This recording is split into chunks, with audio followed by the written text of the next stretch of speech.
اسلام کا کلمہ کیا ہے؟ لا الہ الا اللہ ہو۔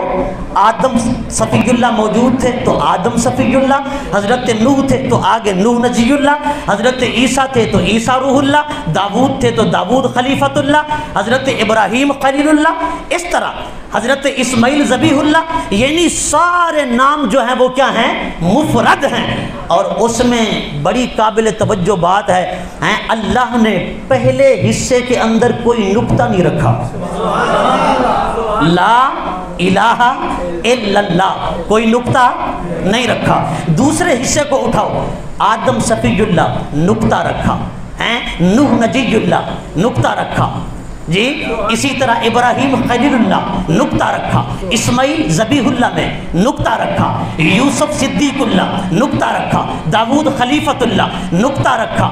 مگر جب باری آئی حضور کی، جب باری آئی عبداللہ کے چند کی، جب باری آئی آمنہ کے لال کی، جب باری آئی در یتیم کی، جب باری آئی امام الاولین والآخرین کی، جب باری آئی سرور کائنات کی، تو کیا فرما؟ لا الہ الا اللہ، وہ بھی بے نکت، محمد الرسول اللہ، یہ بھی بے نکت۔ لا الہ الا اللہ کے 12 حروف، محمد الرسول اللہ کے بھی 12 حروف۔ لا الہ الا اللہ میں اللہ کا ذاتی نام اللہ، محمد الرسول اللہ میں محمد مصطفیٰ کا ذاتی نام محمد۔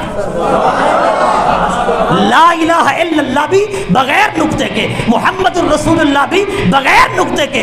اس میں حکمت یہ پوشیدہ تھی، حکمت یہ کار فرما تھی کہ اے لوگوں، جب دوسرے کلمہ کے حصے میں نقطہ آتا رہے سمجھتے رہنا، اس کے بعد نبی آئے گا، جب نقطہ ختم ہو جائے تو پھر اشارہ سمجھ لینا اب حضور کے بعد کوئی نبی نہیں آئے گا۔ جیسے لا الہ الا اللہ پر الوہیت ختم، محمد الرسول اللہ پر رسالت ختم۔ لا الہ الا اللہ دلیل الوہیت، محمد الرسول اللہ دلیل رسالت۔ لا الہ الا اللہ میں ذکر خدا، محمد الرسول اللہ میں ذکر مصطفیٰ۔ لا الہ الا اللہ میں رب العالمین کا ذکر، محمد الرسول اللہ میں رحمت للعالمین کا ذکر۔ فرما وہ ہے رب العلا، یہ ہے خیر الورا۔